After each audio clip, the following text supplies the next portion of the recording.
नमस्कार दोस्तों, कैसे हैं आप सभी। उम्मीद है आप सभी ठीक होंगे। आज की जो वीडियो रहने वाली है वो है दोस्तों बीए, बीकॉम और यूजी वाले स्टूडेंट के लिए। और हमारा जो टॉपिक है वो है दोस्तों मानव जनसंख्या एवं पर्यावरण पर उसके क्या प्रभाव है। यूनिट 7 इसका हम यहाँ पर डिस्कस करेंगे दोस्तों। ईवीएस आपका सब्जेक्ट रहने वाला है। और जो ये वीडियो रहने वाली है वो एसओएल, डीयू, इग्नू और अदर यूनिवर्सिटी जिनसे भी आपका सिलेबस मैच करता है उन सभी के लिए ये वीडियो काफ़ी इम्पोर्टेंट रहने वाली है दोस्तों। और साथ ही साथ में उन सभी क्वेश्चनों को हम डिस्कस करेंगे जो भी आपके एग्ज़ाम पॉइंट ऑफ व्यू से इम्पोर्टेंट क्वेश्चन बनेंगे। चलिए बिना टाइम गवाए हम अपने वीडियो को शुरू करते हैं। क्या है दोस्तों, पृथ्वी है जो वो एकमात्र ऐसा ग्रह है जहाँ जीवन जीना संभव है। और पृथ्वी में ऑक्सीजन है जिसके कारण मनुष्य सांस ले पाता है। पृथ्वी में दोस्तों ऑक्सीजन है जिसके कारण ही हम सांस ले पाते हैं। यदि ऑक्सीजन नहीं होता तो हम सांस भी नहीं ले पाते। और पृथ्वी पर जल भी उपलब्ध है जिसके कारण यहाँ जीवन जीना संभव हो पाया है। यदि जल नहीं होता तो दोस्तों यहाँ पर जीवन जीना भी मुश्किल ही नहीं, नामुमकिन हो पाता। लेकिन बढ़ती जनसंख्या ने पृथ्वी पर मौजूद परिस्थितियों तंत्र को प्रभावित कर दिया है। पर्यावरण एक गड़बड़ाने के कारण प्रकृति का प्रकोप हमें देखने को मिलता है। मनुष्य ने ही लालच के कारण वनों का विनाश किया है। दोस्तों मनुष्य ही ने कुछ लालचों के कारण ही अपने वनों का विनाश किया है। और प्राकृतिक पर्यावरण को काफ़ी उन्होंने हानि पहुंचाई है। किसने? मनुष्य ने दोस्तों। जिसका खामियाजा मनुष्य, वन्य जीव, जंतु और सभी जो है भुगत रहे हैं। दोस्तों मनुष्य ने इन सभी की पर्यावरण को हानि पहुंचाई है, लेकिन जो इसका खामियाजा है वो मनुष्य भी, वन जीव जंतु, ये सभी जो प्राणी हैं वो इसका खामियाजा भुगत रहे हैं। और पूरे विश्व में रोजाना हजारों वृक्ष काटे जाते हैं। इन सभी मानवीय क्रियाकलापों से पृथ्वी पर्यावरण पूरी तरीके से प्रदूषित होने लगी है। दोस्तों इन सभी मानव के कारण ही पर्यावरण पूरी तरीके से प्रदूषित हो रहा है। मानव स्वास्थ्य एवं पर्यावरण का आपस में एक गहरा रिश्ता होता है, लेकिन मानवीय गतिविधियों के कारण यह रिश्ता प्रभावित हो रहा है। और जब से मानव अस्तित्व में आया है तब से ही यह पर्यावरण प्रदूषित हो रहा है दोस्तों। तब से उसकी निरंतर जनसंख्या भी बढ़ती जा रही है दोस्तों। संसाधन है जो पृथ्वी पर सीमित मात्रा में उपलब्ध है, लेकिन बढ़ती जनसंख्या के कारण संसाधनों की कमी भी पड़ रही है। जैसे जैसे जनसंख्या बढ़ रही है दोस्तों वैसे वैसे संसाधनों की कमी में भी काफ़ी गिरावट आ रही है। बढ़ती जनसंख्या आज संपूर्ण विश्व के सामने एक बड़ी चुनौती बनकर आ रही है। ये जो बढ़ती हुई जनसंख्या है दोस्तों पूरे विश्व में ही एक बड़ी समस्या के रूप में उभर रही है। किसी भी प्रदेश की जनसंख्या वहाँ की जन्म और मृत्यु के दर के अंतर से ही मापी जाती है। विश्व के कुछ देशों में लिंग अनुपात काफ़ी कम हो रहा है। दोस्तों विश्व के कुछ देशों में तो लिंग अनुपात है जो वो काफ़ी कम होता जा रहा है। और संसार के प्रत्येक राष्ट्र में जनसंख्या के वितरण और घनत्व में बहुत बड़ी समानता है। विश्व के कुछ देशों में तो जनसंख्या प्रति वर्ग किलोमीटर 1000 से भी अधिक हो गई है, तो कुछ देशों में जनसंख्या है जो घनत्व 4 व्यक्ति से भी कम हो गई है दोस्तों। हमारे देश में अनेक समस्याएं हैं। हमारे भी देश दोस्तों ऐसी समस्याओं से जूझ रहा है। इसमें भी अनेकों ऐसी समस्याएं हैं जो देश के विकास में रुकावट उत्पन्न करती आ रही हैं दोस्तों। और जनसंख्या वृद्धि एक महत्वपूर्ण कारण है। जनसंख्या की वृद्धि का एक जो सबसे महत्वपूर्ण कारण है वो है जो देश के विकास के सामने एक बड़ी समस्या के रूप में उभर रही है।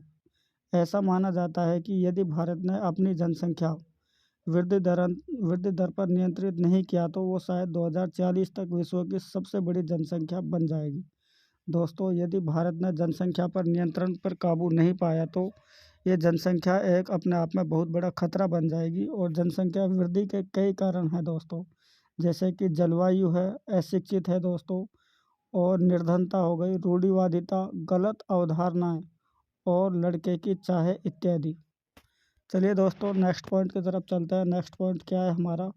पर्यावरणीय आंदोलन। आपके एग्जाम पॉइंट ऑफ व्यू से काफ़ी इंपॉर्टेंट क्वेश्चन बनता है यहाँ से दोस्तों। पर्यावरण के जो आंदोलन है वो कौन कौन से हैं इन सभी को हम यहाँ पर विस्तार से समझने की कोशिश करते हैं। कौन कौन से आंदोलन है दोस्तों जिनको हम यहाँ पर डिस्कस करेंगे? चिपको आंदोलन है दोस्तों, एपीको आंदोलन, शांति घाटी आंदोलन, बिश्नोई आंदोलन और नर्मदा बचाओ आंदोलन, इन सभी को हम यहाँ पर डिस्कस करेंगे दोस्तों। पहले हम दोस्तों बात करते हैं बिश्नोई आंदोलन। ये जो बिश्नोई आंदोलन है, ये राजस्थान का यह बिश्नोई संप्रदाय बहुत प्रसिद्ध है दोस्तों। ये राजस्थान से एक शुरुआत हुई है इस बिश्नोई आंदोलन की, और ये काफ़ी प्रसिद्ध भी है। बिश्नोई संप्रदाय के संस्थापक थे जो, वो कौन थे? जम्बोजी थे, जिन्होंने 29 नियम बनाए गए थे दोस्तों। और सन 1730 में जोधपुर के महाराजा अजय सिंह ने आदेश दिया कि महत्व निर्माण में लकड़ी काट कर लाया जाए, और बिश्नोई समाज के खेदड़ी गांव में अपने कर्मचारियों को कुल्हाड़ी के साथ ही लकड़ी काटने के लिए भी भेजा गया था दोस्तों। और लेकिन यहाँ बिश्नोई समाज ने राजा के कर्मचारियों को वनों की कटाई से रोका दोस्तों। जो यहाँ के बिश्नोई समाज है, उन्होंने राजा के जो कर्मचारी है उनको वनों की कटाई से रोका था, लेकिन उन्होंने एक अनोखा तरीका अपनाया। यहाँ पेड़ों को अपनी बाहों में लेकर खड़े हो गए, लेकिन कर्मचारियों ने तो इनकी एक ना सुनी और कुल्हाड़ी से वार भी कर दिया था लोगों के ऊपर। बिश्नोई समाज की अमृता देवी ने अपना बलिदान भी दे दिया था। अब दोस्तों, आप इसी बात से अंदाज़ा लगा सकते हैं कि अमृता देवी ने तो इन वृक्षों के लिए ही अपना बलिदान दे दिया था। उसके बाद उनकी बेटियों ने भी अपना बलिदान दे दिया था, और इसके बाद 363 बिश्नोइयों ने अपनी जान दिए सुनकर राजा बहुत दुखी हुए थे। नेक्स्ट जो आंदोलन है वो है दोस्तों चिपको आंदोलन। काफ़ी इम्पोर्टेंट है आपके एग्ज़ाम पॉइंट ऑफ व्यू से। ये सारे ही आंदोलन हैं जो काफ़ी इम्पोर्टेंट है। यह आंदोलन उत्तराखंड राज्य से संबंधित है। चिपको आंदोलन की शुरुआत दोस्तों उत्तराखंड राज्य से हुई है। यहाँ गांव वालों द्वारा वनों की कटाई को रोकने के लिए एक अनोखा तरीका अपनाया गया था। यहाँ दोस्तों गांव वालों ने एक अनोखा तरीका अपनाया था ताकि वनों की कटाई को रोका जा सके। इन लोगों ने सरकार से खेती बाड़ी के औजार बनाने के लिए अनुमति मांगी थी, लेकिन सरकार ने इन्हें अनुमति नहीं दी और बाहरी कंपनियों को वन कटाई को ठेका दे दिया था दोस्तों। जो ये इस तो उत्तराखंड गांव के जो लोग थे, इनको तो उन्होंने परमिशन नहीं दी, लेकिन विदेशी कंपनियों को इन्होंने, जो बाहर की कंपनियां थी, उनको ठेका दे दिया था, जिसका विरोध गांव वालों ने किया। अब ये तो साधारण सी बात है दोस्तों, जब वहाँ के क्षेत्रीय लोगों को ही परमिशन नहीं दी और बाहरी लोगों कंपनियों को दी जाए तो काफ़ी गुस्सा तो पैदा ही हो जाएगा। नेक्स्ट जो आंदोलन है वो है दोस्तों एपीको आंदोलन। काफ़ी इम्पोर्टेंट रहने वाला है ये भी आपके एग्ज़ाम के लिए। उत्तर भारत का चिपको आंदोलन दक्षिण भारत में एपीको आंदोलन के रूप में उभर कर सामने आया था दोस्तों। एपीको है जो कन्नड़ भाषा का एक शब्द है जिसका अर्थ होता है गले लगाना। एपीको जो शब्द है ये कन्नड़ भाषा का एक शब्द है जिसका अर्थ होता है गले लगाना, और यह आंदोलन कर्नाटक से ही शुरू हुआ था। इस एपीको आंदोलन की जो शुरुआत है वो कर्नाटक राज्य से शुरू हुई थी, और इसका नेतृत्व करने वाले पांडुरंग हेगड़े थे। चलिए दोस्तों नेक्स्ट पॉइंट की तरफ चलते हैं। नेक्स्ट जो आंदोलन है वो है नर्मदा बचाओ आंदोलन। काफ़ी इम्पोर्टेंट रहने वाला है ये भी आपके एग्ज़ाम के लिए। नर्मदा भारत के 3 राज्यों से होकर गुजरने वाली एक नदी है दोस्तों। जो कौन कौन से हैं वो 3 राज्य? गुजरात है, मध्य प्रदेश है और महाराष्ट्र है दोस्तों। इस नदी पर सरदार सरोवर बांध परियोजनाओं के तहत बांध बनाए जाने की योजना की गई थी, जिसका विरोध स्थानीय लोगों ने काफ़ी किया था, और पर्यावरणविदों, स्वयंसेवी संगठनों द्वारा भी इसका विरोध काफ़ी किया गया था। यहाँ के स्थानीय लोगों ने भी इस आंदोलन का काफ़ी विरोध किया था। चलिए नेक्स्ट पॉइंट की तरफ चलते हैं। क्योंकि यहाँ बहुत सारे गांव डूब के शिकार होते रहे थे दोस्तों, और इस परियोजना से कई राज्यों में तो पानी की समस्या खत्म हो जाती थी तथा बिजली उत्पादन किया जा सकता था। यह मामला दशकों तक चलता रहा। यह मामला दोस्तों 1 साल नहीं, 2 साल नहीं, बल्कि दशकों तक चलता रहता था, और यह मामला सुप्रीम कोर्ट भी गया था। सुप्रीम कोर्ट ने सरकार को आदेश दिए कि पहले वहाँ के लोगों को जो विस्थापन का शिकार होने वाले हैं उनको रहने का ही इंतज़ाम किया जाए। दोस्तों सुप्रीम कोर्ट ने आदेश दिया था कि पहले तो वहाँ के जो रहने वाले स्थानीय लोग हैं उनको वहाँ के रहने का इंतज़ाम किया जाए। चलिए नेक्स्ट पॉइंट की तरफ चलते हैं। नेक्स्ट पॉइंट क्या है हमारा? सरदार सरोवर बांध। काफ़ी इम्पोर्टेंट रहने वाला ये भी आपके एग्ज़ाम पॉइंट ऑफ व्यू से। सरदार सरोवर बांध भारत का दूसरा सबसे बड़ा बांध है, और जिसकी कुल ऊंचाई है 163 मीटर। नर्मदा नदी पर बनने वाले 30 बांधों में सरदार सरोवर और महेश्वर 2 सबसे बड़ी बांध परियोजनाएं हैं दोस्तों। इसका विरोध ग्रामीण लोगों तथा पर्यावरणीय संरक्षकों के द्वारा किया गया था। सरदार सरोवर का बांध जो है दोस्तों, इसका जो विरोध है ग्रामीण लोगों ने काफ़ी किया था और जो पर्यावरण के संरक्षक थे उन्होंने भी इसका विरोध किया था।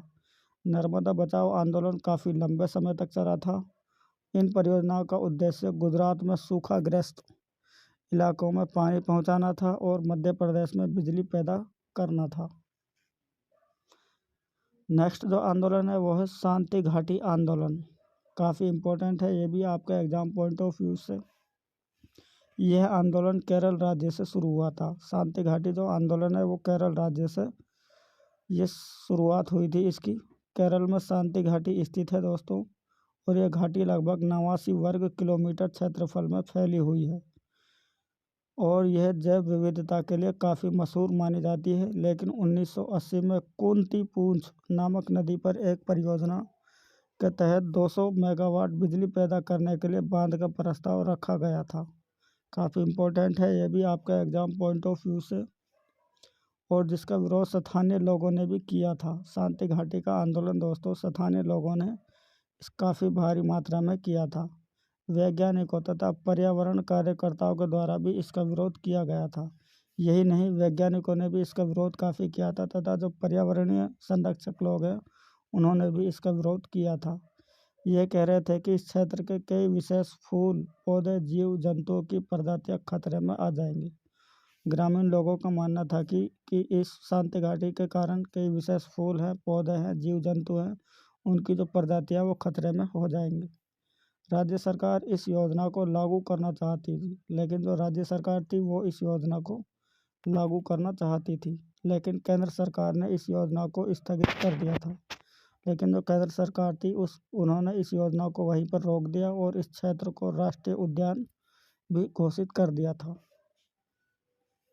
भारतीय संस्कृति में मनुष्य एक प्रकृति का संबंध आकर्षक है और अर्थवेद में पृथ्वी के प्रति सम्मान प्रकट किया गया है। भारतीय संस्कृति में पर्यावरण को सदैव बचाने, उसका सम्मान तथा उसका महत्व भी दिया गया है। हमारे पूर्वजों ने तो यह भी कहा है कि यदि पर्यावरण को हानि पहुंचाएगा तो वो खुद भी समाप्त हो जाएगा। हमारे जो पूर्वज हैं दोस्तों उन्होंने कहा है कि जो पर्यावरण को नुकसान पहुंचाएगा वो खुद ही समाप्त हो जाएगा। चलिए नेक्स्ट पॉइंट की तरफ चलते हैं। नेक्स्ट क्या है दोस्तों, नेशनल ग्रीन ट्रिब्यूनल यानी पर्यावरणीय न्याय और राष्ट्रीय हरित अधिकरण। राष्ट्रीय हरित अधिकरण का महत्व काफ़ी इम्पोर्टेंट पॉइंट है ये आपका एग्जाम पॉइंट ऑफ व्यू से। यहाँ से आपके एग्जाम के लिए हर बार क्वेश्चन आता है। राष्ट्रीय हरित प्राधिकरण अधिनियम 2010 के अनुसार भारत में राष्ट्रीय हरित प्राधिकरण की स्थापना की गई थी। इसे अंग्रेजी भाषा में नेशनल ग्रीन ट्रिब्यूनल भी कहा जाता है। इसकी स्थापना का उद्देश्य पर्यावरण का संरक्षण करना था। हरित क्रांति का जो उद्देश्य था वो मुख्य रूप से पर्यावरण का संरक्षण करना था और पर्यावरण को नुकसान पहुंचाने वाले पर जुर्माना भी लगाना था। कोई भी व्यक्ति है जो पर्यावरण पर नुकसान पहुंचाने का काम करता है उस पर जुर्माना लगाना इसका मुख्य काम था। पर्यावरण संबंधी कानूनों का भी परिवर्तन करना इसका मुख्य कार्य था।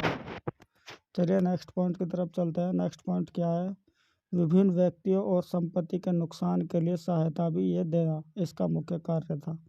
वनों को कटने से बचाना इनका मुख्य कार्य था। नदियों को दूषित होने से भी बचाना। प्राकृतिक संसाधनों से जुड़े मामलों पर प्रभावी और त्वरित निपटारे के लिए राष्ट्रीय हरित प्राधिकरण को स्थापित किया गया था। जो प्राकृतिक संसाधन से जुड़े जो प्रभावी और त्वरित निपटाने के लिए राष्ट्रीय हरित प्राधिकरण को स्थापित किया गया था।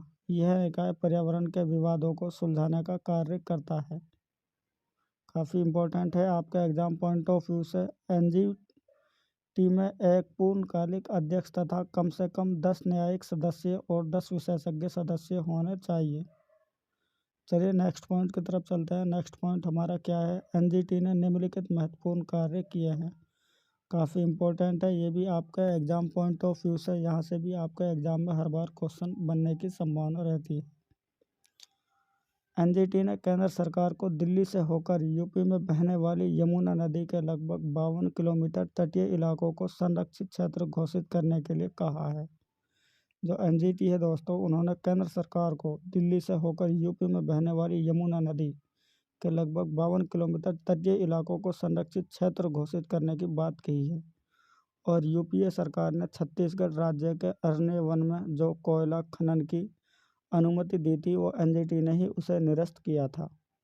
दिल्ली में बढ़ते प्रदूषण के चलते एनजीटी ने आदेश दिया कि 10 वर्षों पुरानी सभी डीजल गाड़ियों के चलने पर ही रोक लगाई जाए। एनजीटी ने यह नियम लागू किया था दोस्तों, जो 10 वर्षों पुरानी गाड़ी है उन सभी पर रोक लगाई जाए ताकि पर्यावरण प्रदूषण में कमी आए। और एनजीटी के सख्त आदेशों के बाद भी ज़मीनी स्तर पर इन्हें नहीं देखा जा सका। सरकार तथा लोगों ने इसकी अनदेखी की थी दोस्तों। इस एनजीटी की बढ़ती जनसंख्या के कारण कई पर्यावरणीय समस्याएं बढ़ रही हैं। इसके पीछे औद्योगिकरण तथा बड़े पैमाने पर वनों की कटाई भी है। महान वैज्ञानिक आइंस्टीन ने कहा था कि संसार में 2 चीज़ें असीमित हैं, एक ब्रह्मांड तथा दूसरा मानव की मूर्खता। दोस्तों, जो आइंस्टीन है उन्होंने तो कहा था कि संसार में 2 ही चीज़ें हैं जो असीमित हैं, एक है ब्राह्मण और दूसरी है मानवता की मूर्खता। चलिए नेक्स्ट पॉइंट की तरफ चलते हैं। नेक्स्ट पॉइंट है हमारा, इसी में मानव अपनी मूर्खता के कारण अनेक समस्या पैदा कर रहा है। मानव है जो दोस्तों, वो अपनी ही मूर्खता के कारण अपनी लाइफ में अनेक समस्याएं पैदा कर रहा है, जिनमें से एक महत्वपूर्ण समस्या है जो वह है पर्यावरण प्रदूषण। भारत में पर्यावरण संरक्षण को लेकर शुरू से ही जागरूकता रही है। पेड़ पौधे, नदी, पशु पक्षी इत्यादि को किसी न किसी रूप में पर्यावरण संरक्षण का एक महत्वपूर्ण अंग मानकर उसे संरक्षित करने की बात भी की गई है। चलिए नेक्स्ट पॉइंट की तरफ चलते हैं। नेक्स्ट पॉइंट क्या है हमारा, एनजीटी और दोस्तों इसी में ही है इसका पॉइंट, एनजीटी और सरकार के बीच टकराव बना रहता है। एनजीटी और सरकार के बीच में हमेशा से ही टकराव बना रहता है। कई बार सरकार ने इसके अधिकारों में भी कटौती की है। एनजीटी की स्वतंत्रता पर भी सवाल उठाए जाते हैं। एनजीटी मूलभूत सुविधाओं के अभाव में कई चुनौतियों का सामना कर रही है। इसमें जजों की संख्या काफ़ी कम रही है, सदस्यों का अभाव है और कार्य करने की स्वतंत्रता कम होती जा रही है। मूलभूत सुविधाओं की कमी है और बजट की भी काफ़ी कमी है एनजीटी के अंदर। चलिए नेक्स्ट पॉइंट की तरफ चलते हैं। नेक्स्ट पॉइंट क्या है हमारा, एनजीटी ने इतनी सारी चुनौतियों का सामना किया है कि लेकिन इसके बावजूद भी पिछले कई वर्षों में एनजीटी ने पर्यावरण के क्षेत्र में महत्वपूर्ण कार्य किए हैं। कौन कौन से कार्य हैं, जैसे वनों की कटाई को लेकर उन पर रोक लगाना, जल प्रदूषण की समस्या को लेकर उन पर रोक लगाना, वायु प्रदूषण की समस्या को लेकर उन पर रोक लगाना। चलिए नेक्स्ट पॉइंट की तरफ चलते हैं। नेक्स्ट पॉइंट क्या है हमारा, इसी के अंदर कचरे के प्रबंधन को लेकर एनजीटी ने भी सख्त निर्देश दिए तथा भारी जुर्माना भी लगाया है। एनजीटी ने पर्यावरण के कई विवादों को सुलझाने में महत्वपूर्ण भूमिका निभाई है। एनजीटी इतनी समस्याओं के बाद भी तेजी से कार्य करने वाली संस्था है। एनजीटी का क्षेत्र विस्तार पूरे भारत में ही होना चाहिए। सरकार का इसमें कम हस्तक्षेप होना चाहिए। दोस्तों, आज की वीडियो में काफ़ी है इतना ही, और यदि आप लोगों को वीडियो पसंद आई हो तो वीडियो को लाइक करना न भूलें। हो सके तो हमारे चैनल को भी सब्सक्राइब कर दीजिए।